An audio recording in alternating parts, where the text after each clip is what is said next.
Later this month, WTAP and the Grand Central Mall are hosting a telethon to help support North Star Child Advocacy Center. Our Chase Campbell joins us live in the studio to talk about what North Star does for children in our community. Chase.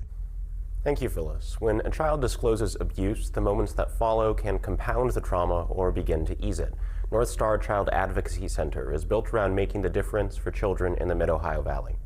North Star Child Advocacy Center in Parkersburg sees more than 500 children a year, kids disclosing some of the worst moments of their lives. North Star Director Greg Collins says that before places like this existed, those children had to tell their story over and over again. If a disclosure was made at school, you'd tell the teacher would tell the counselor would interview the child, the CPS would be involved, would interview the child, law enforcement would be involved possibly and interview the child. They may have to go, in cases of sexual assault, they may have to go to the ER, and the nurses would interview the child. At the CAC, that process is streamlined. The child makes the disclosure one time.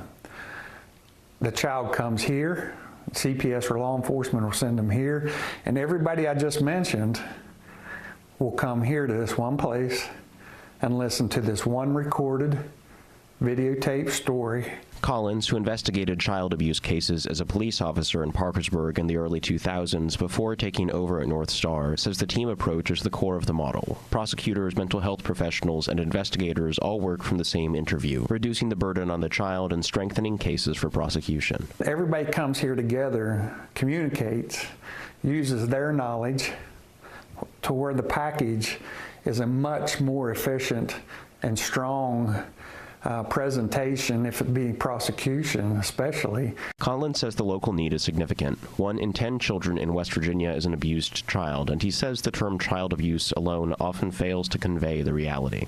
Child abuse, the word, doesn't elicit an emotional response when I'm talking to somebody because it's desensitized.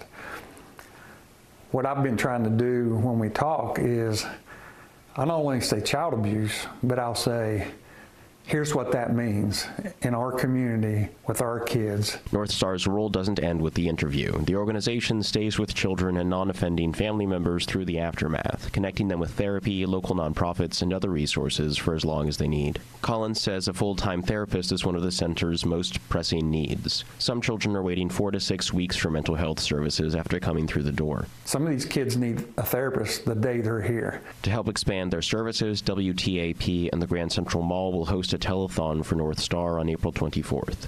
Collins says the event is as much about awareness as fundraising. It's not all about asking for funds, although a nonprofit struggles with funds, obviously.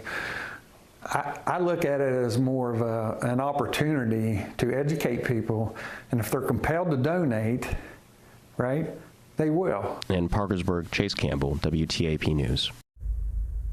Local businesses at the Grand Central Mall will be matching donations during the telethon. For North Star, it's a chance to reach the broader community and to make the case that protecting children starts long before a case enters the courtroom. Back to you, Phyllis. Chase Campbell.